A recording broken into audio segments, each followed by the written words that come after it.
Selamat pagi Jakarta, juga kota-kota lainnya, karena kita sudah mengudara di jaringan radio Smart FM dari Kompas Gramedia Media, dan kita mengudara di Jakarta, Manado, Makassar, Banjarmasin, Balikpapan, Surabaya, Palembang, Medan, Pekanbaru, Yogyakarta. Di tempat lain kita bisa ditangkap lewat YouTube, kita sudah mulai siaran beberapa menit lalu. Juga bisa mendengarkan kami jika Anda ingin mendengarkan suaranya saja sambil membawa kendaraan, bisa mendengarkan di platform audio streaming di radiosmartfm.com. Hari ini hari ke-10 bulan April, 3 hari lagi menjelang bulan Ramadan. Kita akan berdiskusi sampai jam 11 nanti, 11 waktu Indonesia bagian Barat, dengan topik perubahan nomenklatur Badan Koordinasi Penanaman Modal atau BKPM menjadi Menteri Investasi. Mungkin juga tetap, karena dulu kita tahu bahwa Menteri Kependudukan juga merangkap sebagai Kepala BKKBN. Sekarang kalau tidak salah masih Menteri Perencanaan Pembangunan, Perencanaan Pembangunan Nasional merangkap Kepala Bappenas, Badan Perencanaan Pembangunan Nasional. Juga ada beberapa yang hampir mirip. Nah, kita akan berdiskusi soal menarik ini dengan sejumlah tokoh. Yang pertama ada pengamat politik ekonomi senior, Bang Fahri Ali, yang sudah ada di jaringan perbincangan Zoom ini. Selamat pagi Bang Fahri. Halo Bang Fahri. Oke, Bang Fahri mungkin bentar lagi akan segera masuk. Selanjutnya ada Mas Sarmuji. Muhammad Sarmuji ini adalah anggota Komisi 11 DPR, tapi beliau akan masuk sekitar jam 10 karena sekarang sedang terlibat diskusi di tempat lain. Masalahnya ini nggak bisa kita ganggu karena dengan universitas alumni alma maternya itu Universitas Negeri Jember. Oh, Bang Fahri sudah ada. Selamat pagi Bang Fahri. Assalamualaikum. Ya, mikrofon Bang Fahri juga narasumber lain tolong dihidupkan teman-teman studio. Halo, Bang Fahri mikrofonnya belum nyala, mungkin sebentar lagi akan menyala. Selamat pagi. Ya, Pak Ican. Oke, Pak Juan sudah masuk. Pak Juan Permata Adu ini adalah Wakil Ketua Umum Kadin bidang industri makanan dan peternakan. Sehat Pak ya? Alhamdulillah sehat. Terima kasih. Kalau pengusaha begini senyumnya berarti masa depan Indonesia cerah ini. Sama-sama, amin. Amin. Ya, Bang Fahri sudah ada. Sehat Bang Fahri? Sehat, alhamdulillah. Baik Bang. Mungkin Bang Fahri tadi kita ganggu sedang ngopi kali ya. Ya. Juga sudah bergabung bersama kita seorang pengamat APBN, Kepala Desk Ekonomi Institut Harkat Negeri, Mas Awalil Rizky. Selamat pagi, Pak Awalil. Ya, mikrofon Pak Awalil tolong dihidupkan juga teman-teman di studio. Atau Pak Awalil bisa hidupkan sendiri. Oke. Ya, Pak Awalil. Ya, siap. Wah, Pak Sudah Awalil kedengaran juga, belum? Pak Awalil juga segar, cerah ini, berarti memang ekonomi kita bakal cerah. Minimal fiskal. Oke. Saya kira kalau tidak keberatan, saya ingin minta dulu semacam tanggapan umum dari pelaku usaha. Nggak keberatan Bang Fahri dan Pak Awalil ya. Pak Juan ini kan pelaku usaha yang ada di lapangan gitu. Mungkin tanggapan spontan atau tanggapan yang lebih panjang pun tidak apa-apa dari beliau perlu kita dengarkan tentang perubahan nomenklatur ini yang barangkali bisa dibaca sebagai kesungguhan pemerintah untuk menggenjot investasi, selanjutnya produksi, yang barangkali sedikit mulai bersaing dengan rezim perdagangan yang selama ini sering dikeluhkan, dikit-dikit impor, dikit-dikit impor. Silakan Pak Juan. Terima kasih Pak Ican tadi. Selamat pagi Pak Fahri dan rekan-rekan sekalian. Kami mendengar ini ada rencana BKPM menjadi kementerian. Ini suatu terobosan karena kita lihat bahwa sebelumnya pemerintah di zaman Orde Baru juga melakukan hal yang sama, bahwa Menteri Investasi dan Penanaman Modal itu di bawah satu atap karena kita sedang mencari investor untuk masuk Indonesia. Dan selain itu, investor dalam negeri pun sudah banyak yang melakukan investasi. Selama ini simpul hubungan antara kementerian ini nggak pernah bisa match karena orang lakukan investasi daftar di BKPM. Begitu dia lakukan investasi, peraturannya ada di kementerian. Sektoral ya, kementerian sektoral ya. Iya, kementerian sektoral. Jadi Kementerian Pertanian, Kementerian Perindustrian, Kementerian Perdagangan. Jadi semua yang sudah investasi daftar hanya sekedar daftar. Peranan BKPM itu boleh dibilang tidak bisa menjamin investor akan mendapatkan dukungan dari pemerintah dalam bentuk supply chain kebutuhan bahan baku industrinya. Nah, ini yang selalu menjadi perdebatan antara perindustrian, pertanian, dan juga perdagangan. Kenapa nggak boleh impor? Karena bahan bakunya memang harus butuh impor. Kemudian kenapa kita anti impor? Ternyata sekarang tanpa impor kita nggak bisa ekspor.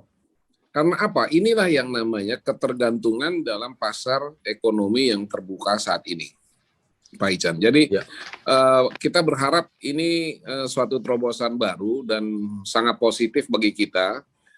Karena kita kalau udah investasi kan kita tanya. Kami melakukan investasi, anggap saja umpamanya 1 triliun.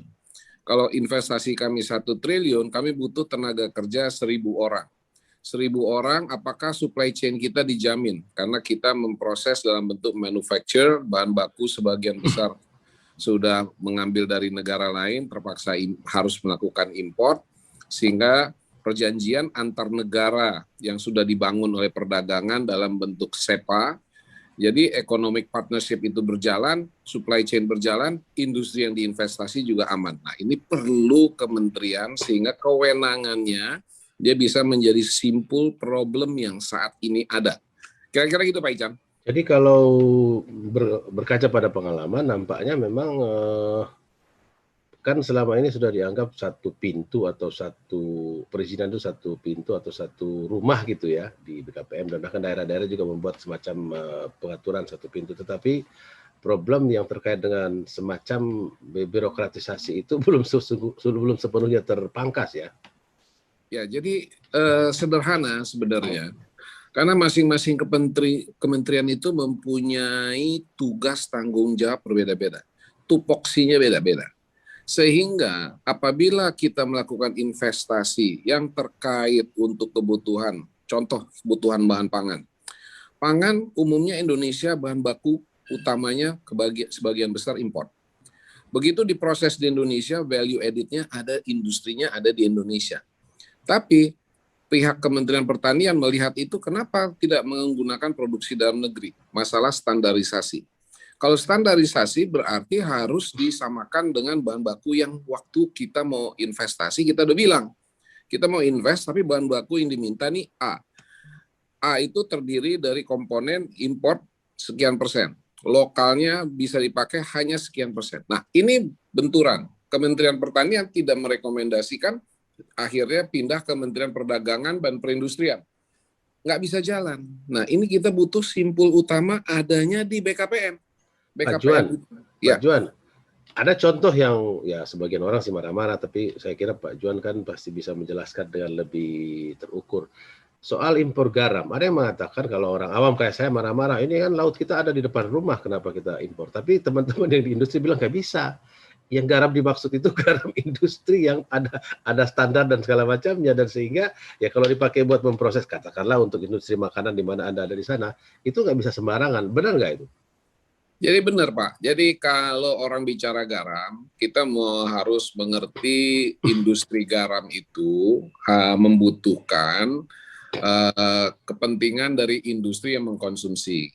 Kalau masyarakat yang mengkonsumsi itu diiodisasi gampang, jadi cuma dijual dalam bentuk, tapi itu nilainya murah. Yang dicari ini adalah garam industri. Nah, kalau garam industri, dia harus mempunyai lahan dengan size saat ini. Mereka mencari minimal lahan pantai itu harus bisa 10.000 hektar dengan mekanisasi yang bisa digunakan sehingga membuat industri itu visible. Karena kalau melihat industri garam di bawah 10.000 hektar, itu otomatis industri garam itu tidak visible karena size-nya kecil, terus musim itu mempengaruhi, tinggal efektivitas dari processing garam itu nggak jalan. Skala ekonominya tidak masuk gitu ya? Nggak masuk, betul. Nah, jadi, kalau begitu mungkin daripada bertengkar-tengkar soal garamnya ada atau tidak, kenapa terus impor, kan kita kalau tidak salah masih punya tangan, pemerintah atau negara punya tangan masih bernama PN Garam bukan ya? Kita punya PN Garam, tapi PN Garam kita masuk di sini, mohon maaf, dalam bentuk perizinan yang mengimpor hanya mereka. Itu yang menjadi persoalan. Sekarang, bukannya PN Garam malah berkonsentrasi pada produksi dalam tadi yang tadi bisa katakan Pak Juan. Ya, jadi istilahnya sekarang itu model hybrid, Pak. Jadi kalau dia punya lahan garam, dia boleh impor. Untuk impor, akhirnya importnya kebutuhannya jauh lebih besar daripada produksi garamnya itu sendiri. Jadi kalau model hybrid ini sebenarnya bisa jalan, tetapi economic size di industri hybrid untuk dalam negerinya sendiri tidak bisa jalan. Tetap kita masih butuh impor. Karena kandungannya berbeda. Kalau dihitung size-nya dalam skala kecil, teknologinya ini belum ketemu nih. Kita lagi menunggu ada beberapa perusahaan berjalan. Maksud saya, kita ini kan selama ini seperti membiarkan saja masalah itu tanpa kita benahi aspek produksinya. Kan kalau maksud saya, kalau pemerintah punya tangan yang bernama perusahaan itu, mau perusahaan negara atau PT namanya, kan dia saja yang bekerja menjadi agen perubahan misalnya ya. Ya. Agar teman-teman Pak Juan tidak perlu repot-repot menunggu impor dan dimarah-marahin lagi oleh pengamat gitu ya. Ya, tapi gini Pak, kalau PN Garam investasi masuk di situ, tetap economic size-nya tidak tercapai. Itu masalahnya. Sementara peraturan negara sudah merubah semua namanya perusahaan negara, PN itu, garam itu menjadi perusahaan bisnis yang harus menghasilkan dividen. Ini yang nggak pernah bisa ketemu. Sehingga kalau dia nggak untung, ya nggak usah dikerjain. Bahasanya itu, Pak. Dan paling gampang, dagang aja, impor. Terpaksa bicaranya begitu. Hanya impor. Oke, gitu dalam konteks itu kita bicara perubahan nomenklatur ini menjadi relevan gitu ya? Cocok. Dalam artian gini, Pak. Peranan investasi, registrasi, dan komitmen pemerintah itu adanya di Menteri Investasi.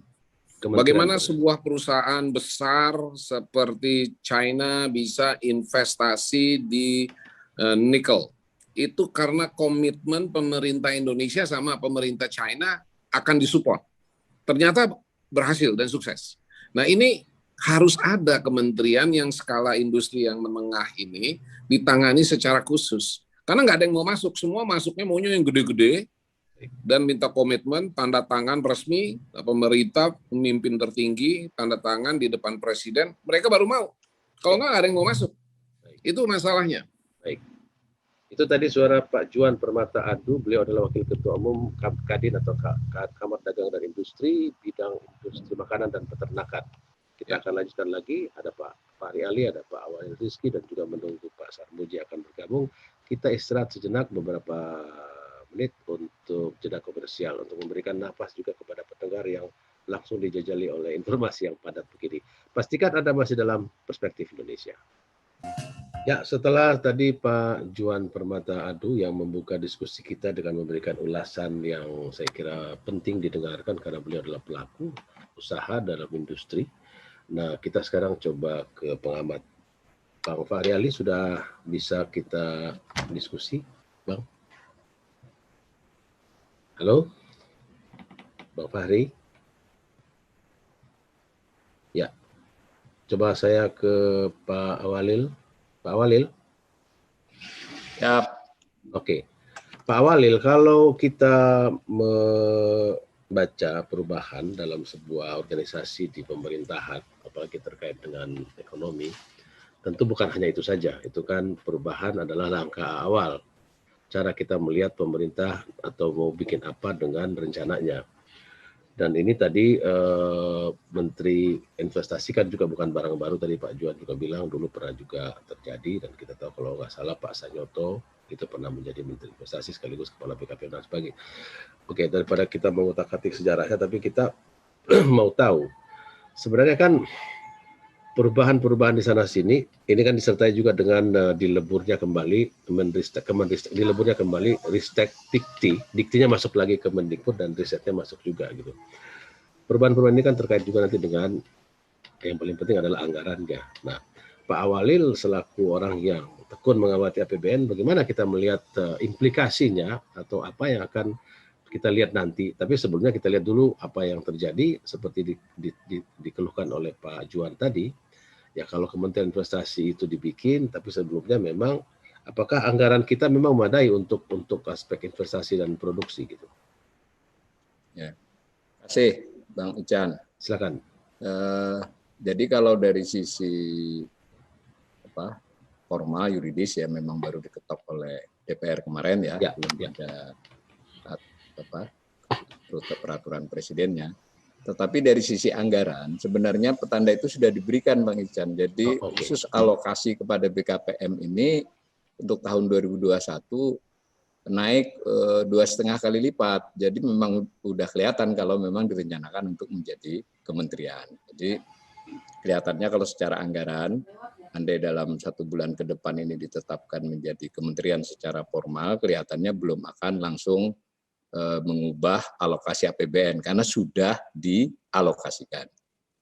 Nah, sebelum sampai kepada nanti saya tayang sedikit tentang anggaran, itu dari sisi ekonomi, dari sisi pandangan ekonomi seperti pertanyaan Bang Ican tadi, bagaimana kaitannya dengan tugas pokoknya ya, mau dia namanya BKPM maupun namanya nanti Kementerian Investasi, itu peran utama dari BKPM sejak awal itu sebenarnya adalah penghubung antara dunia usaha dan pemerintah. Jadi ini mungkin harus di-highlight ya, penghubung dunia usaha dengan pemerintah. Nah, pada posisi ini memang menjadi, apakah dia lebih menjadi jubirnya dunia usaha, ataukah dia lebih menjadi jubirnya pemerintah, itu kan soal paradigmatis. Tetapi anggap saja kita... Tapi bagusnya jembatan lah ya. Nah, kelihatannya kalau melihat beberapa kalimat normatif sejak dulu tahun 73 kalau saya tidak salah, memang asal-usulnya itu kan lebih kepada investasi asing di tahun 73 toh. Makin ke sini dan 2009 lalu menjadi berstatus setara dengan kementerian, itu sudah mulai fokus juga kepada PMDN. Ini penting Bang Ican, karena kebanyakan pembicaraan masih terlalu menekankan kepada penanaman modal asing. Nah, itu padahal berdasarkan kekinian selama 10 tahun, dan terutama di era Presiden Jokowi ini, saya lihat tekanannya tidak hanya pada penanaman modal asing, tapi juga pada PMDN. Dan jangan lupa secara angka itu nyaris 50-50 Bang Ican, harusnya. Ya. Bukan berarti orang yang datang dari luar sana lebih jelas komitmennya ya, orang di sini juga. Dan secara angka realisasi nanti kita akan lihat di tayangan, itu ya 52 banding 48 lah. Jadi ya malah mengarah ke 50-50 di tahun yang ada. Kalau dalam angka survei politik elektoral itu namanya masuk dalam margin of error. Nah, tetapi tadi kembali kepada dia mau menjadi jembatan, maka tadi sudah dijelaskan pengusaha ya bahwa memang salah satu masalahnya adalah ketika ada bottleneck ya. Nah, dan di situ memang sudah secara eksplisit tugasnya BKPM itu adalah salah satunya adalah mengatasi hambatan, Bang Ican. Jadi dia jembatan lalu dia mengatasi hambatan, dan itu ada program dan biayanya gitu. Nah, tetapi tetap kita harus tetap ingat habitat pada dasarnya itu adalah buat dunia usaha itu bukan soal mudah saja. Jadi kita juga bisa bias kalau cuma memperlihatkan soal kemudahan. Ada satu aspek yang juga penting, menguntungkan ya, tidak mungkin mudah berusaha tapi nggak untungnya ngapain kan? Buat apa? Jadi itu kata namanya kunci. Pak Awalil, itu namanya cari pekerjaan, bukan cari pendapatan. Jadi kata kuncinya tugas BKPM adalah memberikan iklim investasi sehingga orang mudah berusaha, dan setidak-tidaknya dalam perspektif, dalam perencanaan, dalam proyeksi si dunia usaha itu atau pelaku usaha itu akan menguntungkan. Nah, dalam konteks itu saya bisa potong Anda sebentar untuk Ya. soal ini yang tadi angka Anda sebutkan, ternyata investasi dari luar dan investasi dalam negeri sendiri oleh teman-teman Pak Juan ini, Ya. itu 52 dan 48%. Jadi tidak payah-payah amat apa namanya pengusaha dalam negeri ini. Cuma kan biasanya selama ini dianggap yang namanya investasi adalah dari luar. Oke, Anda lagi sedang share apa namanya data ya? Betul, ini saya share data dulu Bang Ican. Silakan. Nah ini saya ambil dari Renstra-nya BKPM. Jadi data dari Renstra BKPM itu yang kota-kota itu bisa dilihat. Bahkan kalau dilihat target ke kanan, ya memang targetnya hampir sama 50-50. Tetapi memang kita harus mengakui secara teoritis ya, tapi juga mungkin benar menurut kajian, kelebihan penanaman modal asing itu diharapkan dibandingkan PMDN. Kan kita tidak hanya bicara nilai, tapi bicara kualitas. Jadi aspek lain nih Bang Ican, bahwa ketika bicara investasi, itu kita tidak hanya bicara besarnya, tetapi juga bicara kualitasnya. Nah, dalam konteks inilah biarpun jembatan, tetap saja BKPM itu lembaga negara. Jadi harus pada sisi negara, bahwa pengusaha untung, tetapi ada kualitasnya, pertumbuhan ekonomi, kesempatan kerja, dan macam-macam, dan juga sustainabilitas. Yang ketiga ini juga jarang dibahas. Ya dia besar, menyumbang penanaman modal, kemudian menarik kesempatan kerja, tapi akan membunuh Indonesia dalam 10-20 tahun datang. Nah, ini berarti kan terkait lingkungan dan proses kemandirian investasi itu nantinya bersambung enggak? Nah, dalam konteks ini kita mengakui memang penanaman modal asing itu memang dianggap memiliki keunggulan, antara lain dia dianggap akan mampu memberikan transfer of technology, knowledge, gitu dulu niatnya. Kalau dianggap dengan masuknya modal asing, biarpun jumlahnya umpamanya sama, dia diharapkan memberikan dorongan kepada pengembangan teknologi. Jadi kita ada proses belajar, lalu nanti pada saatnya kita juga memiliki kemampuan untuk melakukan investasi di dalam hal yang serupa. Nah, ini yang menjadi tugas utama BKPM sebenarnya. Angka-angka itu tampak dan kelihatannya ada usaha saya lewati aja. Nah ini di kiri itu porsi ya, jadi naik tuh dari 2020 memang turun semua kementerian, tetapi kan trennya selama era sebelum 2021 ini sebetulnya menurun porsinya. Jadi laju kenaikan alokasi BKPM itu lebih rendah dari rata-rata KL. Jadi belum jadi prioritas BKPM sebelum pada periode pertama, berdasarkan anggaran loh ya. Kalau berdasarkan narasi itu soal lain, saya kan orang anggaran. Berdasarkan alokasi anggaran, BKPM itu tidak menjadi prioritas di era 1. Laju kenaikan alokasinya itu lebih rendah dari rata-rata KL, sehingga porsinya stuck, turun bahkan. Nampak kenaikan di kanan. Tetapi di periode kedua, dari alokasi 2020 sebenarnya juga sudah lumayan, tapi karena kesunat oleh semua harus dipotong. Nah, 2021 ini nampaknya mungkin sejalan ya. Ini tentu bisa diperdebatkan sejalan dengan Undang-Undang Cipta Kerja, lalu dilipat itu naik. Berarti kan sejak awal sudah tahu nih nanti, bukan sudah tahu ya, sudah direncanakan menjadi kementerian, Bang Ican. Anggarannya sudah 1,5 kali lipat naik. Nah, sayangnya saya mencatat ini kalau boleh kritik, sudah dianggarkan begitu, tapi kalau saya lihat di nota keuangan, matrik capaian dan target output prioritas 2021 itu tidak banyak berubah. Nah ini Bang Ican, secara teknis ini ya, tentu kita nanti berharap dengan anggaran yang berlipat dia kualitas. Jadi masing-masing dari tujuan itu tidak banyak berubah angkanya dari 2020 ke 2021. 2020 itu target sebelum pandemi ya, hanya turun sedikit. Maka menurut saya jangan sampai BKPM ini menjadi kementerian yang kita harapkan nanti kembali kepada kemampuannya untuk menjadi jembatan. Kemudian juga di sisi lain, sekalipun dia jembatan, dia tetap harus berpihak kepada negara, bukan pada pemerintah ya. Bagaimana dunia usaha tetap bisa mendapatkan keuntungan yang secara proyeksi mereka akan yakin itu bisa investasi. Tetapi di sisi lain tetap itu harus mempertimbangkan kesempatan kerja dan kesinambungan. Saya tekankan betul nih Bang Ican, kesinambungan itu nggak hanya lingkungan hidup. Karena bolehlah saya masuk satu topik yang paling paradigmatis ya. Kita terlalu menganggap semua investasi itu artinya positif, Bang Ican. Pada secara ekonomi ya terbukti tidak juga. Jadi investasi masuk, ada tambahan modal, ada usaha yang bertambah, tetapi jangan lupa kalau jenis investasi itu masuk ke tempat yang merubuhkan yang existing, kan jadi harus dihitung netonya. Artinya kalau ya yang bersihnya. masuk, Jadi ini masuk nih investasi, tapi ya. di situ kan sudah ada dunia usaha, ada existing sebagiannya ya. Termasuk, nah, maka nilai bersihnya. Pak Awalil, termasuk kalau yang masuk itu asing atau perusahaan negara yang membuat teman-teman Pak Juan itu malah kelimpungan gitu ya. Nah, karena itu saya masuk kepada satu kunci bahwa sebetulnya memang dalam investasi ini kita kebanyakan bicara besaran-besaran makro, narasi-narasi normatif, padahal setannya bersembunyi di rincian, Bang Ican. Setannya bersembunyi di rincian. Investasinya itu berapa, di mana saja, di bidang apa, lalu dia sudahkah mendapatkan kajian-kajian yang mempertimbangkan semua aspek, termasuk aspek kesinambungan, keberlanjutan bangsa, dan juga fiskal. Termasuk karena ini tadi, bisa begini nanti nih, bisa begini, bisa kita mengundang investasi sebesar-besarnya agar mereka mau lalu semualah urusan yang mengurangi pajak, dengan harapan nantinya setelah dia jalan dia memberi pajak. Itu harus ada kajiannya. Bagaimana kalau dia mengurangi penerimaan pajak? Ada hitungannya, Bang Ican, dan saya sudah dengar dari kawan-kawan di dalam kementerian hitung-hitungan, dia akan dapat 2-3 tahun ke depan. Nah, masalahnya di tahun ketiga keempatnya kembali naik enggak? Kalau tidak, akan bermasalah juga pada kesinambungan fiskal, dan ujungnya lagi adalah pada layanan pemerintah kepada masyarakat.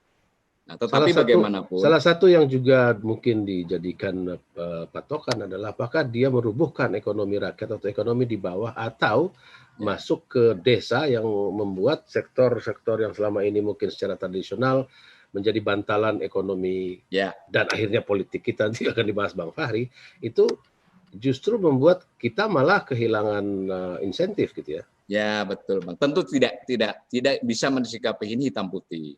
Saya ekonom ya, harus juga mengakui, saya ulangi sekali lagi, modal asing itu diperlukan selain jumlahnya adalah transfer teknologinya, transfer knowledge-nya, dan jangan lupa kalau ada pelaku-pelaku asing yang memang kondusif, itu juga memudahkan kita untuk melakukan perdagangan internasional. Jadi ada ikutannya.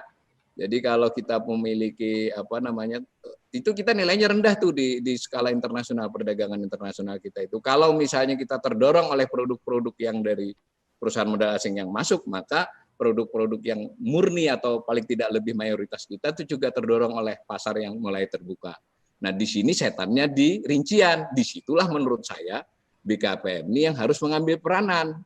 Karena habitatnya pebisnis ya kalau dia suruh mikir kepentingan negara ya terlalu jauh. Yang penting dia bayar pajak dan dia nggak melanggar hukum. Ya tugasnya ini kan begitu, nggak bisa dong. Lu kalau mau usaha mau mikirin rakyat bagaimana, saya kira itu berlebihan, tidak sesuai habitatnya pengusaha. Dia wajar saja, dia berhak untuk melakukan perhitungan, tetapi disitulah state negara perannya.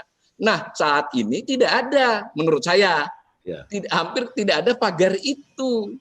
Ketika dia di daerah atau di pusat, dan kemudian ada, tadi sudah dijelaskan oleh pelaku bahwa ada masalah di kementerian lembaga atau Pemda. Jadi ini menarik bahwa kita nilai investasi persis seperti kata Bang Faisal itu, ya tidak ada masalah nanti dengan angka yang tetap naik, tetapi peringkat kemudahan berbisnis kita itu stuck di 73, dimauin 40. Nah, saya terus terang juga mendukung ini dipikirin kok peringkatnya segitu, tetapi kalau kemudian kebijakan adalah berpatok kepada peringkat yang diberikan oleh lembaga internasional, itu juga bisa masalah. Ditargetin 40, apapun dilakukan untuk 40. Salah satunya misalnya dengan menekan tenaga kerja, masalah besar lagi. Di sini seni menurut saya. Nah, mestinya BKPM ini lah yang mulai menjadi di satu sisi menjelaskan kepada pemerintah internal, Pak Ican. Ya. Jadi kementerian lembaga dan terutama kepada presiden. Jadi presiden bisa menekan kementerian atau Pemda, ini nggak bisa begini dong. Nah, di sisi yang lain, si BKPM ini bisa menjelaskan kepada para pengusaha bahwa ini prospektif kok, udah ada kepastian presiden akan begini, kementerian oke begini. Nah, tentu ini jadi mimpi ya, karena salah satu yang paling mahal dari birokrasi bukan di pemerintahan ini saja adalah sinkronisasi dan harmoninya kebijakan. Tapi boleh ini satu slide lagi, Bang. Oke, baik. Ini pentingnya nih.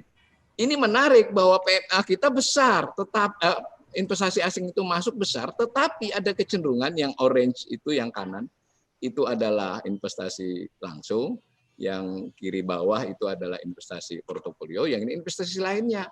Ya ini totalnya nih tiga-tiganya. Apa yang terjadi? Duit masuk, duit asing. Tetapi mereka mulai sedikit landai terhadap foreign direct investment. Mereka cenderung di dua tempat, portofolio dengan investasi lainnya. Dan portofolio memang turun akibat kemarin ada pandemi ya, dan mulai juga ini agak ragu-ragu mereka. Tetapi investasi lainnya nih Bang Ican, investasi lainnya itu tabungan di bank, ya toh, utang dagang dan seterusnya, itu agak rawan. Yang kedua, kita ini seperti orang yang melihat rumput tetangga itu indah, rumput sendiri. Apa yang terjadi di grafik ini Bang Ican? Arus keluar dari modal Indonesia keluar itu besar, makin besar. Dan yang paling kanan bawah itu investasi lainnya. Jadi ada indikasi selama pandemi itu terjadi arus keluar, mereka naruh. Ya tentu itu haknya pengusaha. Sekali lagi saya katakan, saya ini tidak menyatakan soal nasionalisme atau larangan, boleh kok. Tetapi apa artinya? BKPM punya agenda yang tidak saja menarik investasi asing, tapi menarik investasi domestik. Dan yang kedua, di domestik meyakinkan kepada pemodal dalam negeri, ini negara oke kok, ke depan juga oke. Lu ngapain pergi keluar banyak-banyak? Jadi menahan juga ya, menarik dan menahan. Nah, dengan begitu lama, dengan lebih lama. Sebagai penutup, Bang Ican, saya ingin ingatkan bahwa perubahan lembaga menjadi kementerian itu sudah didahului dengan perubahan alokasi anggaran. Tetapi tidak terlihat dari RKP-nya BKPM, rencana kerja pemerintah dan targetnya tadi. Berarti ada agenda kan menambahi itu. Yang kedua, penambahan anggaran dan penamaan itu tidak langsung merubah ya bargaining dia terhadap kementerian lembaga lain. Saya kira Presiden kalau nanti ada perpresnya ditekankan bahwa ini memang harus ada koordinasi dari BKPM supaya BKPM ini gagah ngadepin pengusaha. Kalau dia ngadepin pengusaha, lu juga juga cuma bisa bisik-bisik saja sama kementerian sama Pemda, nggak didengerin juga. Coba kalau sampai begitu. Dan mohon maaf kalau di rincian BKPM, terlepas dari saya pro ini ya, BKPM ini perkuat, itu saya kira terlalu banyak kegiatan-kegiatan teknis promosi, mencoba mengatasi dan sebagainya yang justru paling mendasar adalah belum berhasil meyakinkan para pemilik modal bahwa investasi di Indonesia itu aman dan menguntungkan. Dan di sisi lain, mendukung semua kajian-kajian. Nah, ini harus BKPM. Kan banyak kajian para ahli itu. Apa sih sektor-sektor yang kira-kira di tengah-tengah tadi itu loh bisa menangani. Begitu Bang Ican. Terima kasih banyak Pak Awalil Rizky, pengamat APBN yang merupakan Kepala Desk Ekonomi dari Institut Harkat Negeri. Kita istirahat lagi, setelah itu kita ke Bang Fahri Ali. Ya, sudah kita dengarkan suara dari Pak Juan Permata Adu yang merupakan pelaku usaha, Wakil Ketua Umum Kadin dan juga pengamat fiskal kita, pengamat APBN, yaitu Pak Awalil Rizky. Sekarang saya mau ke Bang Fahri Ali. Bang Fahri, kalau kita melihat nama-nama, saya mau mulai dari nama-nama dulu. Nama-nama yang muncul di layar saya itu, pertama Muhammad Sadli, Kepala BKPM pertama. Selanjutnya ada Ismail Saleh, ada Ginanjar Kartasasmita, ada Hamzah Hasai, baca cepat saja, ada Marzuki Usman, ada Muhammad Zual, Laksamana Soekardi, Rozi Munir, sampai Muhammad Lutfi, Gita Wirjawan, Hatip Basri, Mahendra Siregar, hingga Thomas Lembong, dan sekarang Bahlil Lahadalia. Artinya bahwa ini kementerian atau lembaga yang tidak main-main, karena orang-orang ini akhirnya berujung pada jabatan yang lebih tinggi dan yang lebih besar, bahkan Pak Hamzah menjadi wakil presiden. Bagaimana membaca, sebenarnya bukan perubahan, kembalinya lagi BKPM menjadi instrumen yang disebut sebagai kementerian, Bang Fahri? Ya, sebenarnya intinya cuma satu.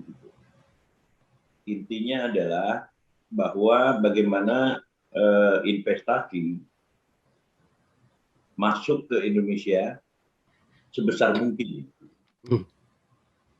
Nah, untuk itu perlu lembaga yang dianggap efektif. Sekarang ini BKPM, atau dari dulu mungkin BKPM. Lalu kemudian selanjutnya, andai kata misalnya BKPM itu cukup decisive, jadi apa yang di-OK-kan itu akan berlaku ya pada tingkat lapangan, maka semuanya akan oke. Gitu. Nah, tapi kalau kita dengar tadi ya dari Pak Juan ya, Juan apa Huan bacanya itu ya? Kalau dari segi Yuan Pak, Yuan. Juan ya. Pak Yuan. Iya Pak. Kalau Amerika Latin Juan ya. Asli Indonesia Pak. Asli Indonesia ya. Iya Pak.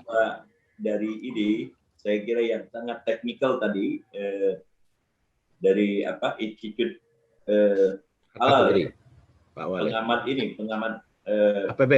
APBN tadi itu. Seperti Pak Hamzahas. Iya, itu saya kira terlihat ya persoalan-persoalan setannya di situ gitu. yakni persoalan detailnya ya. Ya. Jadi the devil is ya in the detail. Itu yang berlaku. Nah, jadi secara political ekonomi sebenarnya yang sedang berlangsung sekarang ini adalah usaha negara ya untuk terus-menerus bernegosiasi dengan para pemilik modal gitu. Nah, sebenarnya kalau kita lihat pada undang-undang omnibus ya, namanya juga omnibus kan, sebenarnya itu kan undang-undang pukul rata ya. Sapu jagat. Iya. Jadi kalau doa itu doanya itu Rabbana atina fid dunya hasanah gitu kan. Wa fil akhirati hasanah wa qina adzabannar. Nah, omnibus itu yaitu gitu. Semua masuk di situ, lalu kemudian diharapkan nanti keputusannya itu efektif berlaku. Nah, jadi bisa juga kita lihat bahwa usaha ya meningkatkan BKPM ini menjadi sebuah kelembagaan yang bersifat eksekutif ya. Yakni kementerian itu adalah konsekuensi struktural dari omnibus itu tadi gitu. Bisa kita lihat seperti itu. Nah, kalau saya mendengar ya dari apa yang disampaikan oleh ini Bung Yuan itu tadi, terlihat sekali ya bahwa negara itu harus selebar mungkin tersenyum gitu. Tersenyumnya itu bukan kepada siapa-siapa, tapi kepada pemilik modalnya. Nah, senyum pemilik modal, lalu kemudian kalau saya menerjemahkan apa yang dikatakan Bung Yuan itu tadi, itu harus diterjemahkan secara teknikal. Nah, technicality itu artinya bahwa apa yang dimaui pengusaha itu harus berlangsung sesuai dengan standar-standar yang berlaku di dalam dunia usaha itu. Nah, contoh garam itu tadi sangat menarik gitu. Memang betul bahwa ya negara kita ini adalah negara lautan. Apalagi kalau Laude Kamaludin itu senang sekali berbicara tentang negara bahari gitu. Ya. Udah pastilah itu garam banyak sekali gitu. Nah, tapi kalau kita mau menyederhanakan, kata Mas Yuan itu, benar, garam banyak, gitu. Tapi untuk kebutuhan industri, itu tidak cocok. Gitu. Nah, kalau kemudian kita bicara tentang ini tadi, dari pengamat fiskal yang sangat detail ya, mengagumkan tadi itu, ada satu hal yang ingin disampaikan di situ, apakah negara itu hanya sekedar menampung investasi? Lalu yang kedua pertanyaan yang disampaikan itu apakah ya investasi itu hanya sekedar masuk tetapi tidak ada pengarahan dari negara. Di dalam pengertian tadi dikatakan apa dampak kualitatifnya dari any ya investment, any capital investment yang masuk ke Indonesia atau ke negara kita. Nah, kalau kemudian pertanyaan ini kita jawab, maka menurut saya pemerintah ya atau negara sampai dengan saat ini belum berusaha menjawab pertanyaan-pertanyaan yang bersifat kualitatif itu. Di dalam pengertian bahwa negara ya, dengan membangun ya atau meningkatkan, terserahlah upgrade atau apa namanya, BKPM menjadi kementerian yang menjadi lembaga yang bersifat eksekutif tadi itu adalah mencerminkan suatu situasi di mana kebutuhan kita terhadap apa namanya terhadap modal, ya, masuknya modal itu tinggi sekali gitu. Belum sampai kepada pertanyaan usaha menjawab persoalan-persoalan yang bersifat kualitatif. Nah, seorang ekonom mengatakan itu addict to capital gitu. Jadi semua sebenarnya negara. Oke, yang kedua yang mau saya sampaikan, kalau ya tidak seperti itu, ini situasi struktural pada tingkat global. Kalau tidak seperti itu, kalau negara tidak lebar senyumnya kepada para pemilik modal, maka negara-negara lain siap menerima masuknya modal. Gitu. Jadi kompetisi kita itu bukan hanya kompetisi ya, pada tingkat aktor-aktor political ekonomi domestik, tapi juga kompetisinya itu bersifat global. Di dalam pengertian, misalnya Presiden Jokowi itu pernah marah, kenapa misalnya investasi yang masuk dari Saudi Arabia itu jauh lebih sedikit dibandingkan misalnya investasi Saudi Arabia itu ke negeri Cina. Iya. Itu pertanyaannya. Gitu. Jadi kalau kata pengamat APBN tadi itu betul. Memang uang nggak kenal ideologi gitu. Walaupun Cina negara komunis misalnya, sepanjang infrastruktur yang disediakan, atau dalam bahasa saya, sepanjang senyumnya jauh lebih lebar ya dari apa namanya dari otoritas politik Cina, sepanjang itu kemudian modal walaupun dari negara Islam akan masuk ke negara Cina instead of misalnya kepada negara sesama mayoritas beragama Islam gitu. Nah, jadi tingkat kompetitif pada tingkat global inilah menurut saya ya yang kemudian diterjemahkan pada keputusan-keputusan pada tingkat domestik gitu. Ya. Ini BKPM bagaimana gitu. Baik. Nah, sejauh ini kan kita lihat Bahlil ya cukup efektif ya melaksanakan apa yang menjadi target-target yang dirumuskan oleh Presiden. Cukup giat, ya, cukup energik di dalam melakukan itu. Gitu. Tetapi apa yang disampaikan oleh Pak Juan tadi atau Yuan ya, Juan tadi itu, ya, itu apakah cukup decisive secara di dalam konteks pelaksanaannya, jadi pada tingkat eksekusinya ya. Tadi itu gitu. Baik. Oke, nah di ujungnya saya mau mengatakan begini, ya. Kita tidak tahu ya bagaimana wujud departemen atau kementerian investasi itu sekarang ini. Kalau misalnya ya hanya peningkatan sekitar 15% saja efektivitasnya dari BKPM, tetap ya tidak menjawab suatu keinginan negara agar investasi itu masuk lebih banyak daripada sebelumnya. Jadi kalau misalnya dia sama saja dengan departemen perindustrian misalnya, departemen pertanian, departemen SDM dan seterusnya itu dalam pengertian koordinasi masih tetap dilaksanakan, maka tujuannya tidak sampai. Gitu. Baik. Nah, jadi sebenarnya kalau mau kita rubah ya atau restrukturisasi itu harus kemudian dirumuskan bahwa seluruh kementerian itu harus didasarkan kepada kebutuhan untuk investasi.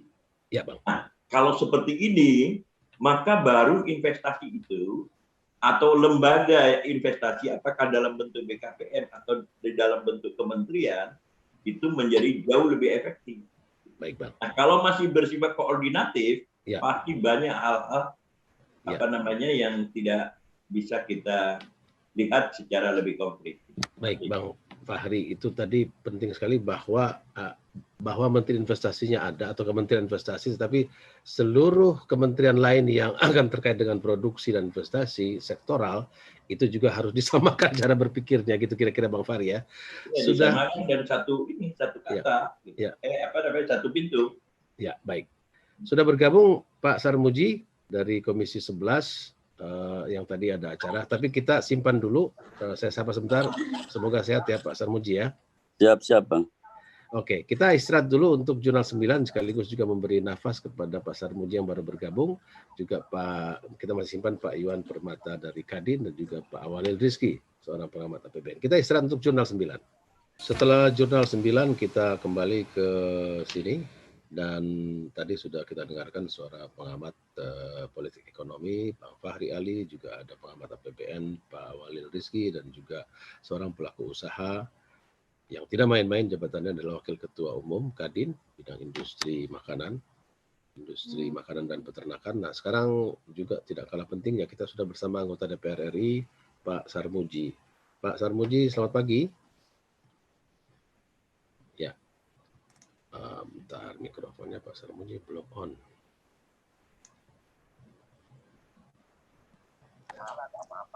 Ya. Selamat pagi Bang Ican. Selamat pagi. Saya ingin informasikan kepada para pendengar kita bahwa di tengah webinar yang lain terkait dengan Alma Mater, Pak Sarmuji masih mau terlibat sini. Jadi saya kira kita harus memberi apresiasi kepada komitmen beliau. Kemarin DPR sudah menyetujui dalam BAMUS ya. Apa yang bisa dijelaskan di sini Pak Sarmuji? Anda di Komisi 11. Ya, begini Bang Ican, kami melihat memang Pak Jokowi ini luar biasa memperhatikan investasi ya. Kalau kita bisa tarik mundur ke belakang, Pak Jokowi selalu menekankan bahkan menargetkan kemudahan investasi itu meningkat dengan pesat. Kalau dulu peringkatnya jauh, ditargetkan sampai peringkat ke-40. Kemudian ada bermacam-macam instrumen lah yang dibikin Pak Jokowi supaya investasi kita itu makin lama makin tinggi, bukan hanya gradual tetapi sangat akseleratif. Misalkan Undang-Undang Cipta Kerja itu juga dimaksudkan untuk menarik investasi sebesar-besarnya. Ini mengingat begini, kapasitas kita, pendanaan kita dalam membangun itu sebenarnya sangat terbatas. APBN kita sangat terbatas, kekayaan orang Indonesia sangat terbatas, investasi dalam negeri otomatis juga sangat terbatas.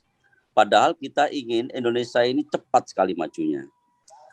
Alternatifnya apa? Alternatifnya tidak ada cara lain, ya dengan cara mengundang orang kaya, orang yang punya duit dari luar negeri untuk datang menginvestasikan uangnya di Indonesia. Sebenarnya ada beberapa pilihan, tapi pilihannya ini pasti juga tidak populer. Misalkan kita meningkatkan defisit anggaran supaya ada space ruang fiskal kita menjadi lebih besar lagi untuk menggerakkan pembangunan. Tetapi ini juga sangat berisiko bagi Indonesia. Kapasitas kita untuk membayar nanti juga akan juga mempengaruhi ruang fiskal kita juga untuk mencicil bunga dan sebagainya. Tentu pilihan memperbesar defisit anggaran tidak dipilih. Alternatifnya ya tadi, alternatifnya jangan memperbanyak investasi masuk. Jadi kalau kata Bang Fahri harus kita memperbanyak senyum. Karena ya, betul, Bang. Senyum di Cina ternyata lebih menarik Raja Salman menginvestasikan daripada senyum di sini walaupun Pak Sarmuji pakai kopiah gitu. Iya, ya. Ini meskipun kita taruhlah kita sama-sama negara muslim, macam-macam pendekatan kultural, macam-macam. Tetapi saya lebih percaya uang itu tidak ada identitasnya. Gitu. Uang itu nggak mengenal identitas. Saya setuju Bang Fahri tadi, saya sempat ngikuti sebentar Bang Fahri. Tidak ada identitasnya. Begitu ada kemudahan, begitu ada insentif untuk masuk, maka uang itu akan masuk ke Indonesia. Dan kelihatannya Pak Bahlil kita juga murah senyum ya, cocok dengan Bang Fahri bilang ya. Sebenarnya iya. Jadi saya agak mencurigai Pak Jokowi ini jangan-jangan melihat kinerjanya Pak Bahlil yang murah senyum, itu mikir, ini masih BKPM saja sudah senyumnya sudah lebar ini, apalagi kalau kementerian kira-kira itu. Iya. Jadi saya tidak seuzon. Kalau seuzon kan begini bahasanya. Karena BKPM kurang kinerjanya, kemudian ditingkatkan menjadi lebih lagi levelnya. Tetapi ini sebaliknya, karena BKPM-nya bagus, senyumnya lebar, kalau ditingkatkan pasti akan lebih maju lagi lah. Kira-kira itu kecurigaan saya. Iya. Ada yang penting juga dari Bang Fahri dan juga tadi disampaikan dalam kalimat berbeda oleh Pak Iwan dan juga oleh Pak Awalil, yaitu kalau kementerian ini, BKPM ini jadi kementerian lagi, dulu kan juga pernah gitu, tapi kalau kementerian yang lain sektoral itu juga tidak punya langgam yang sama, perspektifnya tidak juga punya perspektif investasi, kan berabe juga gitu ya. Benar. Tetapi setidaknya begini Bang Ican, setidaknya kalau kedudukannya itu selevel, ngomongnya itu lebih enak. Tetapi kalau kedudukannya tidak selevel, tidak sama-sama status menteri, itu ngomong saja mungkin sudah agak ragu-ragu. Barangkali selama ini dilewatkan dengan Pak Menko Marinvest, gitu. Tidak bisa secara langsung mengundang secara langsung sama menteri kita ngobrol, cangkruk, ngopi, kira-kira begitulah. Tapi karena ini ditingkatkan selevel, mudah-mudahan nanti lebih memudahkan Kementerian Investasi untuk bicara sesama menteri sebagai sesama menteri. Dan makin mudah mengajak mereka senyum bersama gitu ya, seperti kata Bang Fahri tadi ya. Betul. Ya, tapi kalau kita melihat komitmen ini dan DPR dengan cepat memutuskan itu, artinya kita memang paham bahwa situasi ini sulit sekali gitu ya kalau kita tidak tadi. Saya kira kosakata Bang Fahri menarik betul itu. Senyum ini harus kita bikin lebih masif gitu ya.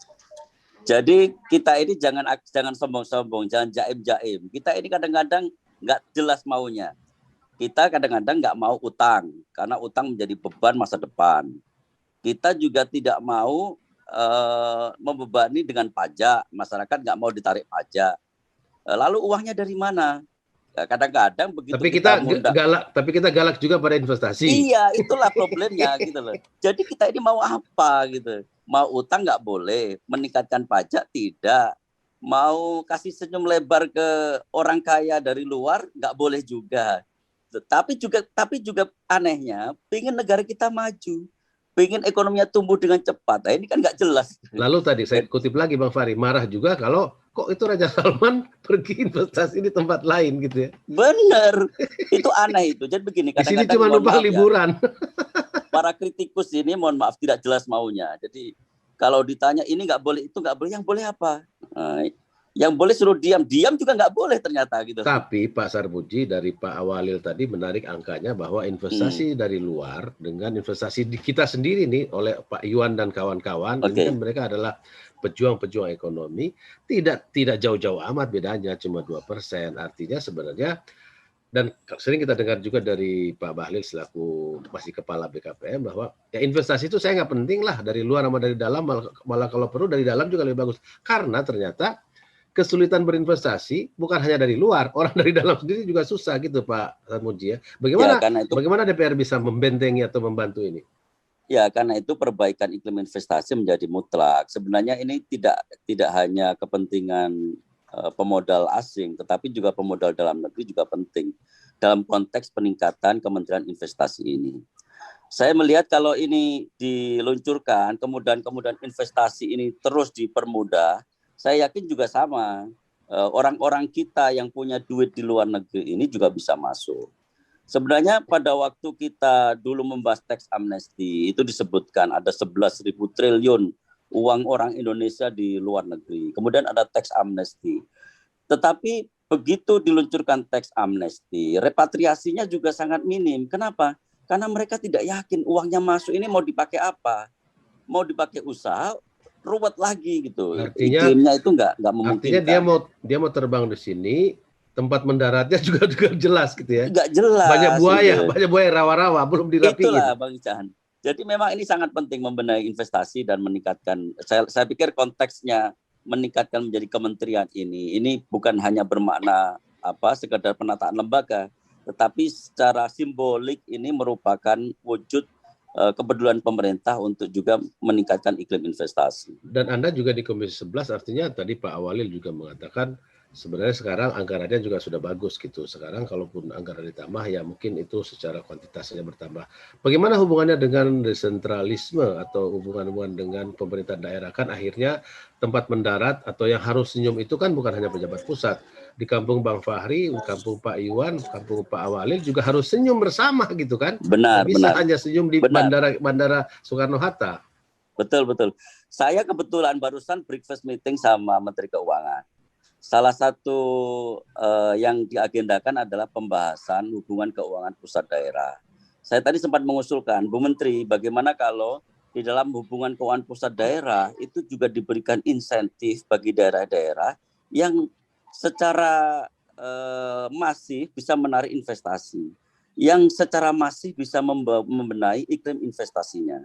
Dan sepertinya tadi dicatat dengan baik oleh Menteri Keuangan untuk menjadi rumusan bagi perombakan revisi undang-undang hubungan keuangan pusat daerah.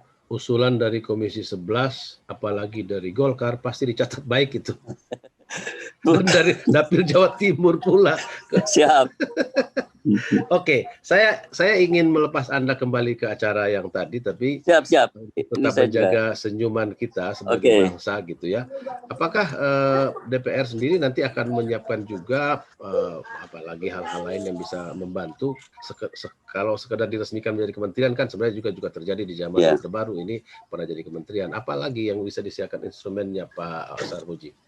Sebenarnya begini, setiap tawaran dari pemerintah, khususnya partai pendukung pemerintah ini, pasti akan mendukung usulan pemerintah untuk meningkatkan iklim investasi.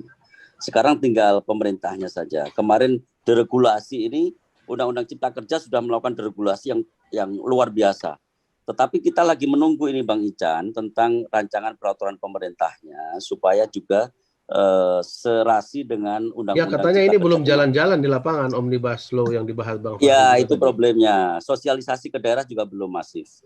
Ya PP-nya masih mandek kan karena birokrasi nggak berani bekerja tanpa PP. Benar. Ya kita lagi dorong itu Bang Chan. Nah kembali lagi ke Pak Awalil bilang tadi, the devil is in detail gitu ya. Betul. Oke. Terima kasih banyak Pak Sarmuji. Terima kasih Bang Ican, saya beralih channel. Kita lepas lagi Pak Sarmuji ke tempat lain, luar biasa teknologi ini. Setelah ini saya akan kembali lagi dengan Pak Iwan, Pak Fahri, dan Pak Awalil untuk mendiskusikan apa yang sudah kita bahas sejak tadi. Pastikan Anda masih dalam Perspektif Indonesia.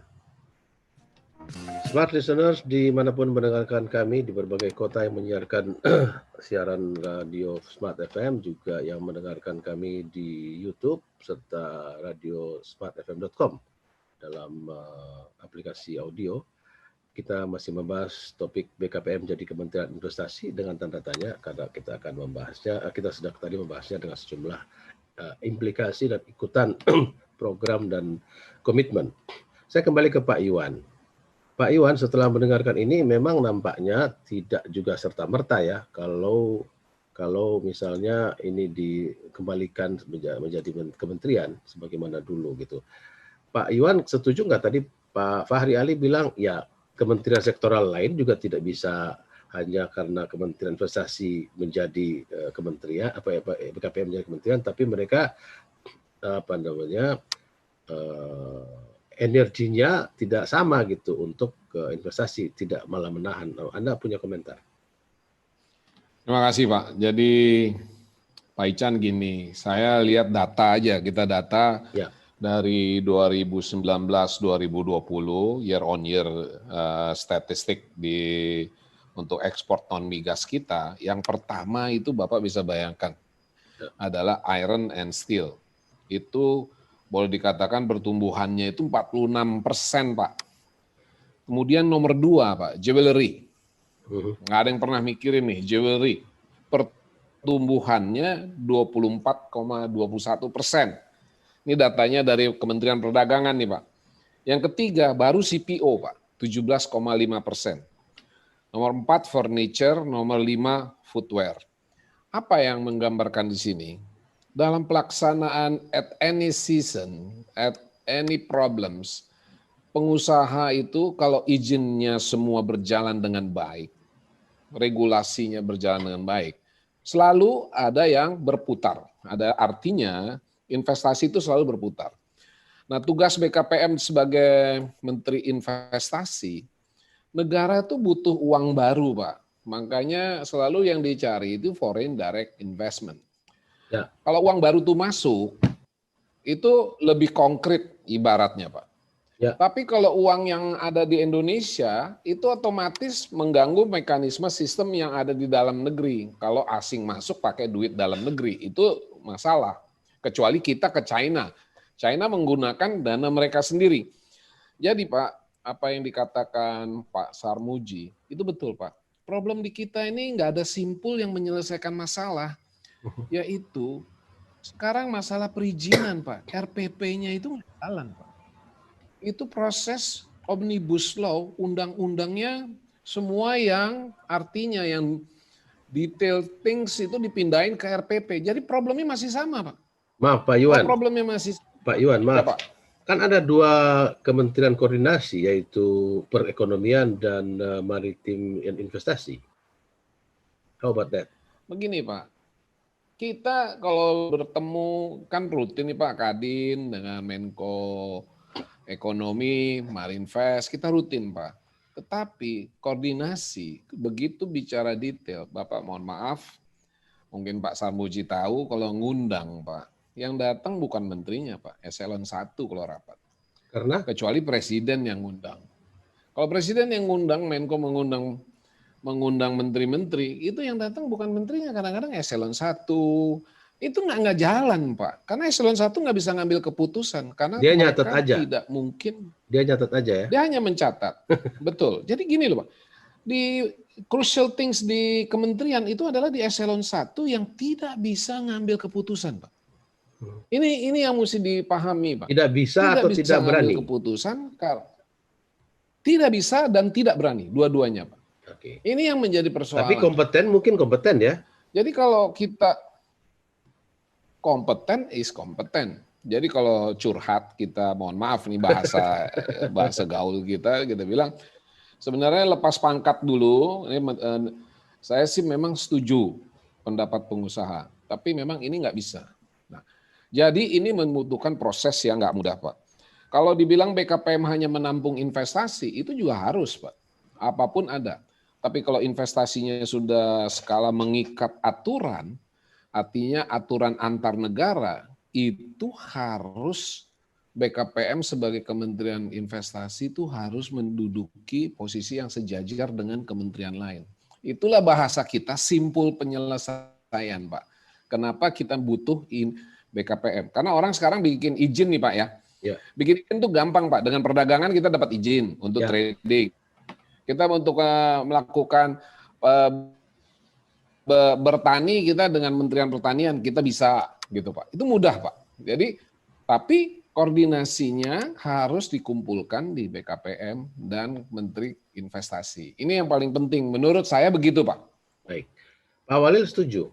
Memang tadi kan kata Pak Fahri bahwa kalau Menteri Investasi sudah diberi sedikit otot tambahan, tetapi kalau kementerian sektoral yang akhirnya berurusan langsung secara sektoral itu juga langgamnya tidak sama, dan apalagi kalau rapat koordinasi bahkan Kemenko pun hanya ada yang datang eselon 1, itu kan ujungnya ya menjadi terlalu banyak rapat saja Pak Walil. Padahal pengusaha butuh bukan rapat, kalau perlu rapatnya 1 kali aja. Benar Pak Iwan ya?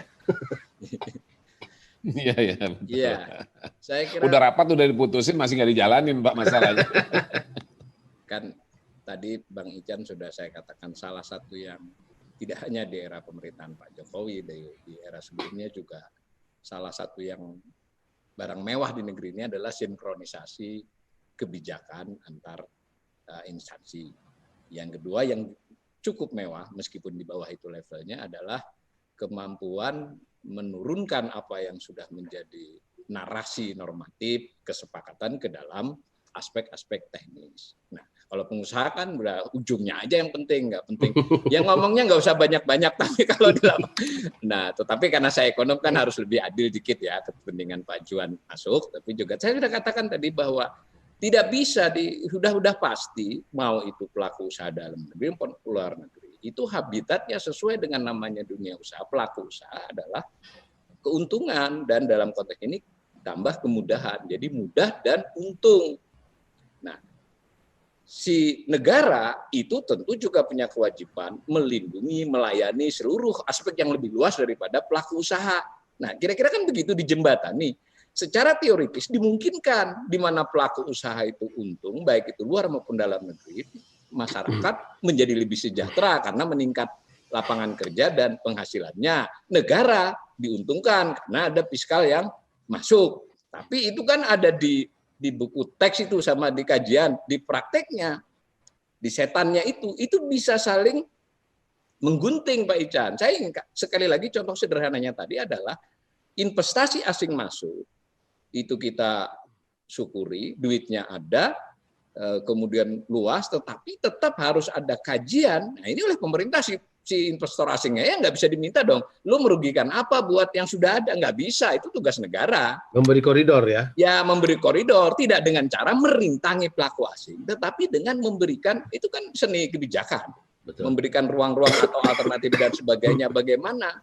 Nah itu, jadi saya ingin menekankan sekali lagi, saya tidak anti modal asing, tetapi menurut saya jika orientasinya adalah sebanyak mungkin modal asing masuk, tanpa kemudian BKPM melakukan pemetaan dan sebagainya, itu cukup rawan. Karena perlindungan juga penting kan? Perhitungannya penting. Bahkan Amerika pun melindungi pengusaha domestiknya. Tetapi bukan dengan cara neriakin. Tetap, seperti kata Bang Fahri tadi, tetap senyum.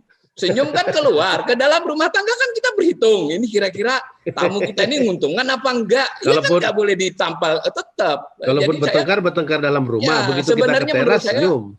Cukup jelas Pak, secara para pakar ahli ekonomi pun dikumpulin itu masuklah semua barang itu. Tetapi tadi ketika dia diciptakan sebuah kebijakan itu bagaimana diturunkannya. Nah, saya fokus ke BKPM. Kalau boleh menilai sebelumnya terlepas dari fenomena Pak Bahlil ini cukup menarik ya, artinya kelihatan lebih geliat. Ada kesan kan BKPM selama beberapa tahun kemarin, 5-6 tahun itu ya jadinya hanya, mohon maaf nih, hanya ini bukan berarti dia ya promosi, ngumpulin orang diskusi, kalau ada masalah dicoba dikumpulin kan, ya ini pengusaha masalahnya apa, Pemda apa, tetapi efektivitasnya tampak dari arus, bahwa arus modal asing yang masuk, foreign direct investment PMA-nya, ya itu memang masih baik, tetapi wajar itu artinya harus seperti sebelum-sebelumnya. Pak Walil, Anda melihat perbedaan nggak antara waktu dipegang oleh teknokrat atau birokrat gitu dengan dipegang oleh pengusaha? Kan pernah ada Muhammad Lutfi, ada Bahlil, lebih lincah mana? Nah, ini kan jadi masuk ke selera ya. Tapi bolehlah saya menyatakan selera pribadi untuk BKPM. Saya memang terus terang kalau BKPM, sekalipun saya dalam konteks ini teknokrat sebenarnya kan, saya lebih banyak riset kan. Tetapi saya punya feeling bahwa memang untuk BKPM ini lebih baik dipegang oleh mereka yang pengusaha. Pak. Okay. Tapi tentu si pengusaha tersebut harus dapat koridor, aturan-aturan mainnya agar tidak. Nah, dalam konteks ini, kalau misalnya tadi persis seperti Pak Tabajuan, itu saya kira pertanda positif sementara bahwa dinaikkan supaya bisa, tadi Pak Sarmo juga udah bilang, supaya rundingannya Pak Bahlil itu lebih enaklah lebih ngomong-ngomongnya. Tapi tidak cukup Bang Ican. Saya terlepas dari saya setuju itu, pekerjaannya masih banyak buktinya. Ini sebenarnya tidak ada kekagetan karena sudah dinaikin anggarannya. Jadi bahwa ini jadi kementerian itu adalah proses saja, bahwa sejak direncanakan kira-kira bulan Oktober Agustus tahun lalu itu sudah jelasnya kan jadi kementerian, makanya dinaikkan menjadi 1,5 kali lipat. Jadi lebih dari 2 kali lipat, 2,5 kali lipat. Itu dengan maksud dia jadi kementerian. Tetapi saya menyayangkan di breakdown-nya kok masih sama dengan sebelum-sebelumnya. Lalu maksudnya nambah itu apa? Banyak loh Mas, dari sekitar 480 menjadi 1 triliun. Ya betul, 1 triliun lebih dari 400-an miliar. Itu kan banyak. Nah, apa di situ? Nah, saya kalau boleh usul, mumpung ini biasanya didengar kalau di forumnya Bang Ican ini, ya tidak ada satu hal yang agak lowong itu adalah tidak ada dari BKP, bukan tidak ada, kurang menampilkan studi-studi yang menurut studi itu harus dibilang. Kira-kira jangan hanya mudah izin Pak, tapi kira-kira yang menguntungkan apa supaya para pelaku yang mau masuk itu tidak mulai dari nol, kan ada gambaran. Ada peta. terhadap itu. Ya, jadi dan itu bisa memberdayakan lembaga kajian atau perguruan tinggi dan juga mengajak pengusahanya kalau pengusahanya. Yang kedua, FGD itu biarpun dari Pak Juan tetap ngeritik, tetapi dalam konteks itu penting juga FGD di mana pengusaha. Saya beberapa kali ikut forum FGD ada pengusaha itu memang lebih hidup, Pak. Ketika yang kumpul-kumpul cuma pengamat ekonomi sama pejabat aja ya berat. Ketika saya suatu ketika, karena saya dulu tenaga ahli di waktu masih belum dibubarkan Komite Ekonomi Nasional, itu belak-belakan ada salah seorang pengusaha sangat besar itu bahwa ya bagaimana kita ketika misalnya di sini UMR, ini dia ngambil contoh kasus sederhana, tiba-tiba ada bupati baru kan sudah terlanjur janji naikin UMR-nya 1,5 kali lipat, pontang-panting kita misalnya, itu kan perkaranya kelihatannya hanya teknis, tetapi di situ substansi ada. Iya. Bahwa ternyata memang terlepas dari Bang Ican ini pendukung berat dari desentralisasi, ini kita penting. Tapi saya tidak juga setuju kalau investasi itu menjadi acuan. Saya kira tetaplah acuan itu tetap, Pak. Namanya acuan itu kesejahteraan umum, kesejahteraan seluruh rakyat Indonesia, nggak bisa ditawar itu. Nah, investasi ya biarpun ada Pak Juan, karena saya ekonom kan jadi harus imbang ini, bahwa ya tidak bisa bahwa investasi itu tidak sama dengan artinya selalu positif, Pak. Betul positif, tapi harus diskon. Karena kalau dia masuk, itu harus diperhitungkan yang existing bagaimana, ke depan bagaimana, Pak Ican. Baik. Nah, di situ kan jangan diminta pengusaha memikirkan itu, yang mikir itu negara dan BKPM. BKPM tidak kurang bisa, mohon maaf, saya tenaga ahlinya kurang, kan bisa pakai yang lain. Mari kembali. Oh iya, ada universitas di mana-mana, ada lembaga studi. Mari kembalikan, dan terutama universitas di daerah, Pak. Jangan pakai UGM, UI aja, meskipun saya dari sana ya. Itu bolak-balik begitu saja jadinya. Orang datang dari Jogja, nginap seminggu di daerah mana. Aduh, kawan-kawan saya itu kan jadi begitu. Harus orang daerahnya lah. Nah, tapi pengusahanya juga. Ya, jadi tetap menurut saya bahwa di teknis-teknis itulah dicari cara-cara untuk bernegosiasinya. Jadi kita tidak tetap senyum lebar ke depan, perkara rumah tangga kita harus kita beresin. Perkara rumah tangga kita salah satu yang paling ditekankan oleh Pak Juan tadi adalah pengusaha, dan pengusaha butuh kepastian. Kan sebetulnya tadi selain mudah, untung pasti, Pak. Pengusaha mau saja rugi, tapi kan ada hitungannya, 1 tahun rugi, tahun ke depan untung. Artinya ada kepastian. Ini belum juga untung, aturan berubah. Nah, kan mabuk dia. Ya, ini perhitungannya investasi itu, kalau yang perhitungannya hari ini jualan besok untung itu ya Anda buka warung kagetan buka puasa itu bisa. Kalau pengusaha pastilah, apalagi dengan sektor-sektor tertentu, prospeknya 5-10 tahun.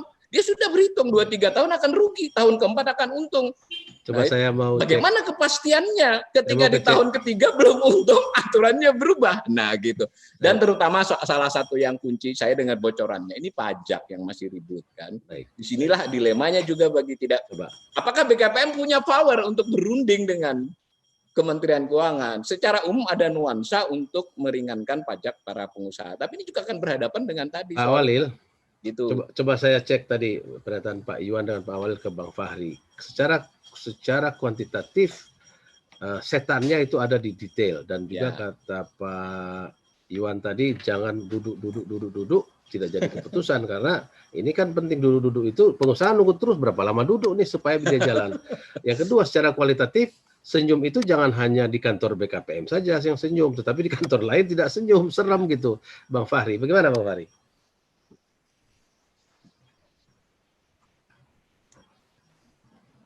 Mic-nya Bang Fahri itu, mic-nya Bang Fahri. Ya, Bang Fahri mikrofon.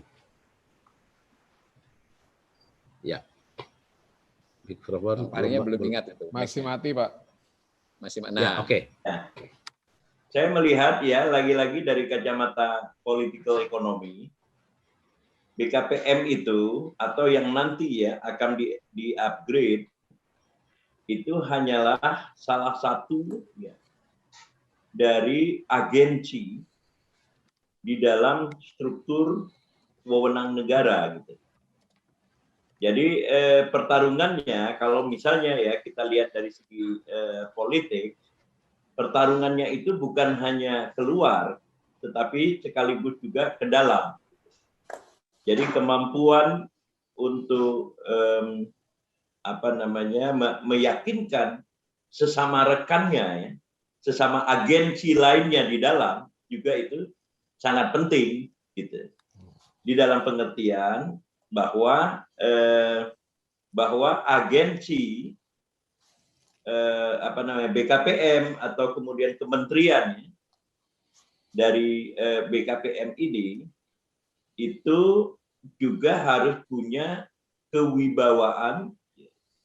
Di samping otoritas ya, saya kira kewibawaan jauh lebih efektif di dalam menegosiasikan apa yang menjadi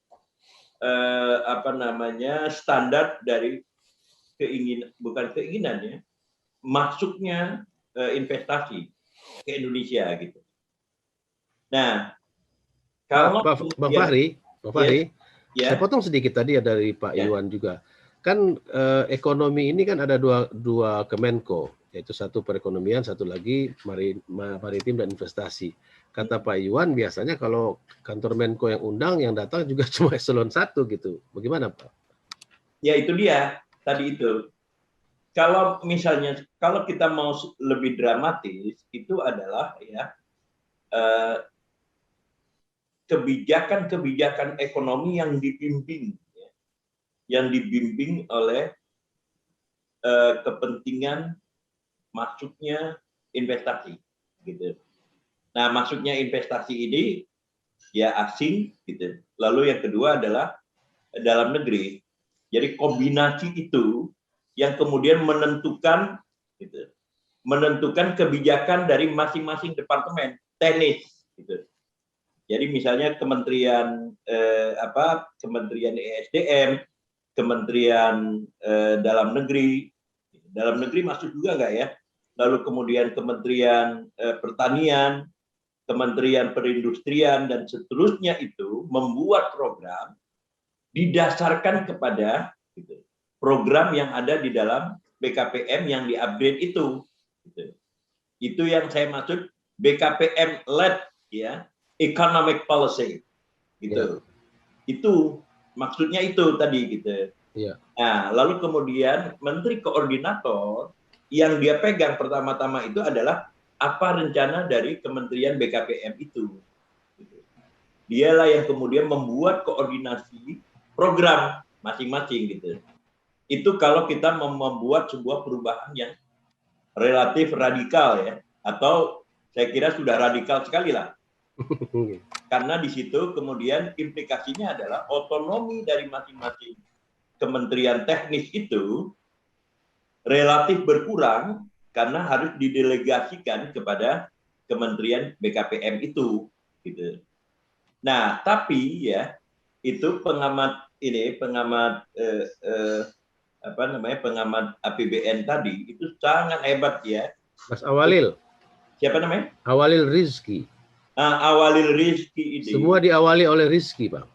Saya kira setuju saya. Benar Rizki ya? Ya, itu dia sangat benar. Jadi dia mengatakan betul bahwa seluruh alur investasi yang masuk ke Indonesia itu ditentukan oleh bagaimana negara bersikap terhadap modal.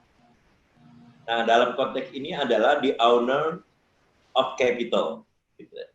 Tetapi pada saat yang sama, negara juga bertanggung jawab terhadap sustainability. Nah, konteks sustainability ini adalah konteks kualitatifnya. Kualitatifnya itu adalah bahwa investasi apa yang akan memberikan dampak ya, yang konstruktif, bukan saja terhadap pertumbuhan ekonomi, bukan saja terhadap munculnya kemudahan bagi masyarakat secara material, tetapi juga ya efek-efek yang bersifat konstruktif terhadap hal-hal yang bersifat kualitatif, termasuk ya lingkungan hidup gitu. Jadi di dalam ekonomi itu yang saya baca itulah yang disebut dengan ya analisa terhadap externality gitu. Nah, externality ini adalah dampak gitu. Dampak dari setiap aktivitas aktor-aktor ekonomi yang bisa dampaknya positif, bisa dampaknya negatif gitu.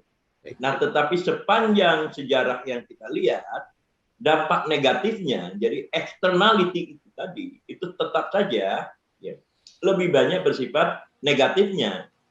Nah, disinilah kemudian pertanyaannya, lu ngapain saja otoritas politik?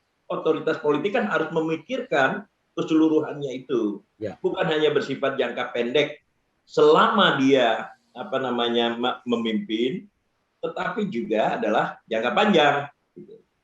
Ini yang sangat penting dicatat ya, dari ahwal tadi, ahwal rezeki tadi. Awalil Bang. Awal ya, nanti kasih. Bang Fahri ini ternyata ekonom juga tahu eksternalitas. Kita istirahat dulu Bang Fahri ya, Pak Awalil, Pak Iwan. Satu sesi terakhir kita akan minta kesimpulan dari Bapak-Bapak. Mudah-mudahan Pak Sarmuji ikut gabung lagi. Pastikan Anda masih dalam perspektif Indonesia. Smart listeners dan juga teman-teman jurnalis yang mengikuti di ruang percakapan Zoom maupun yang mendengarkan lewat YouTube atau jaringan radio di berbagai kota Indonesia, kita ke sesi terakhir, di mana sesi terakhir saya minta narasumber saya untuk memberikan kalimat-kalimat yang ringkas mengenai apa yang sudah dibahas sejak tadi. Saya beri kesempatan yang pertama pada Pak Iwan Permata Adu dari Kadin. Silakan Pak Iwan. Mikrofon belum nyala Pak Iwan.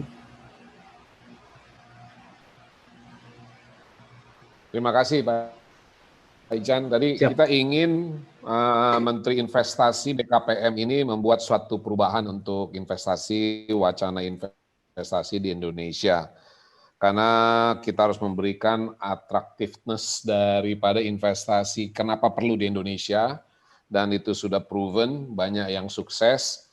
Indonesia bisa jadi nomor 2 terbesar di dunia untuk urusan baja. Bisa dibayangkan itu nggak pernah ada mimpi seperti itu. Kemudian peranan negara juga menjadi penting di dalam mengendalikan investasi itu, terutama masalah sustainability, yaitu climate change yang sudah ada, yang harus dilakukan. Yang ketiga, BKPM adalah cikal bakal dari trade and investment diplomacy, yang sebenarnya pelaksananya ada di Kementerian Perdagangan. Jadi, simpul utama di dalam investasi harus memang ditangani oleh Menteri Investasi dan BKPM. Dan memang mereka harus diberikan flexibility di dalam nilai-nilai keputusannya, sehingga networking dia terhadap pemerintah daerah, pemerintah pusat, maupun di tingkat 2, itu menjadi suatu kekuatan bagi orang-orang kenapa perlu investasi di Indonesia. Baik. Itu saja Pak Ican. Baik, terima kasih Pak Iwan. Sebagaimana pengusaha, ringkas, efektif. Pak Walil, 3 menit. Ya, terima kasih. Saya menduga sekalipun ada perubahan nomenklatur dari BKPM menjadi kementerian, tetapi sebetulnya tupoksi dan profilnya tidak berubah. Nanti bisa dibuktikan di webnya nanti ya. Dan kalau saya sederhanakan, ya di situ banyak, intinya yang satu sebenarnya menjadi jembatan antara pemerintah dan dunia usaha. Dan seperti itu. Nah, tetapi di balik kalimat yang ringkas itu, tadi sudah kita diskusi panjang, saya dan Pak Fahri banyak menyoroti itu banyak hal yang sangat bersifat substansi dan paradigma yang mungkin belum bisa selesai 1-2 tahun ini, tetapi setidak-tidaknya itu selalu harus diingatkan. Kalau tidak, ya mohon maaf, saya sekalipun masih setuju dengan usaha untuk menarik investasi, tetapi menurut saya lama-lama kok ini kayak Tuhan investasi ini, gitu loh. Jadi modal itu seperti Tuhan. Ya kalau Pak Juan ya harus harus menekankan itu. Tapi saya sebagai ekonom harusnya juga menekankan bahwa saya ingin pastikan bahwa modal, penanaman modal itu adalah salah satu sumber pertumbuhan ekonomi bagi Jan. Yang lain adalah tenaga kerja dan juga sumber daya alam yang kita miliki. Jadi jangan sampai timpang. Kira-kira gitu. Itu teori sederhana belajar pertama ekonomi, fungsi dari produksi adalah disitulah peran negara. Kita tidak bisa minta dunia usaha, pelaku usaha, lu kalau buat kajian sudah memperhitungkan itu semua. Itu kan bagian mereka, itu bagiannya negara. Tetapi di sini BKPM jadi tengah, jadinya bagaimana dia memperhitungkan pertimbangan-pertimbangan pengusaha atas kemudahan dan keuntungan, di sisi lain dia memperhitungkan kepentingan negara yang berjangka panjang. Baik. Nah, kira-kira begitu. Nah, sayangnya ini mungkin bisa diselesaikan di diskusi, bisa ya, dan buktinya tupoksinya juga begitu, Pak. Detail-detail di web itu. Tetapi ketika dia pada rincian, nah disitulah mulai terasa. Kalau saya jumlah itu semua kegiatan dan sebagainya, ya miringnya agak miring kurang memperhatikan aspek-aspek negara gitu. Nah, kalau dia berubah menjadi kementerian, kita harapannya tidak hanya dalam konteks memperkuat bargainingnya agar modal bertambah. Itu it's okay karena itu penting, tetapi marilah mulai BKPM juga menjadi jembatan untuk mengingatkan semua pihak di internal tentu, tapi keluar ya memang harus dicari pola komunikasi yang benar, ke pengusaha dicari bahwa ke dalam, ke internal itu urusannya jadi bukan hanya di BKPM, bahkan keseluruhan APBN itu. Saya kan sudah buat review beberapa kali. Pertanyaannya, apakah APBN kita itu pro kepada produksi? Nah, kan gitu Bang kuncinya Bang Ican. Loh, kenapa APBN ini arahnya kepada dagang, kredit, dan seperti itulah keuangan, bukan kepada produksi, misalnya begitu. Baik. Nah, saya beranggapan tidak mungkin keputusan Menteri Investasi nanti, sebagaimana juga waktu dia masih kepala BKPM, bisa cukup power. Karena itu kuncinya adalah bagaimana Menteri Investasi nantinya punya hubungan yang sangat-sangat dekat kepada Presiden, yang bisa membuat kesepakatan-kesepakatan dia ketika berunding dengan pengusaha dan di studi-studi dia, itu bisa menjadi Perpres, PP, atau undang-undang. Jika tidak, ya gitu Bang. Bang Fahri, yang terakhir 3 menit Bang Fahri, kesimpulan. Ya, saya malah mungkin cuma 1 menit saja. Oh, siap. Mau mengatakan bahwa peningkatan ya BKPM itu menjadi kementerian itu dibutuhkan. Apalagi tadi Sarmuji ya sudah menyatakan bahwa ya susahlah tanpa ada investasi gitu. Nah, hanya saja sekarang begini, investasi yang paling mudah masuk itu adalah investasi di portofolio, dan itu yang paling banyak. Dan sebenarnya itu mudaratnya juga banyak, investasi di portofolio itu. Nah, yang diperlukan itu kan direct investment, karena itu yang kemudian akan menyerap tenaga kerja, akan menggerakkan perekonomian dan seterusnya ya, secara real gitu. Jadi sektor realnya itu. Nah, disinilah kemudian perlunya ya BKPM itu ditingkatkan, bukan untuk memperbesar indirect investment, tetapi direct investment. Apakah itu foreign investment, apakah domestic ya direct investment, itu yang paling penting diarahkan gitu. Nah, yang kedua adalah soal externality itu tadi gitu, yang ditekankan oleh siapa tadi itu awal ya, Walil. Sangat bagus itu gitu. Oke, itu saja. Oke, jadi buat Pak Walil, asal tahu saja Bang Fahri ini pernah menjadi, saya nggak tahu masih nggak, komisaris utama PT Timah gitu. Jadi berurusan dengan bisnis juga. Terima kasih banyak Bang Fahri Ali, pengamat politik ekonomi, juga Pak Awalil Rizky, ekonom pengamat APBN, ekonom dari Institut Harga Negeri, Pak Iwan Permata Adu, Wakil Ketua Umum Kadin bidang industri makanan dan peternakan, juga Pak Sanmudia mudah-mudahan masih mendengarkan kita. Teman-teman jurnalis yang mengikuti di ruang percakapan Zoom maupun di YouTube maupun juga di radio, kita akan siaran lagi, maksudnya siaran ulangan dari tayangan kita akan disiarkan di sejumlah radio Smart FM pada hari Minggu jam 16 sampai 18 waktu Indonesia bagian Barat. Tetapi kalau melihat rekaman di YouTube bisa setiap saat. Terima kasih banyak, selamat berpekan, selamat memasuki bulan puasa. Assalamualaikum warahmatullahi wabarakatuh, selamat siang. Waalaikumsalam.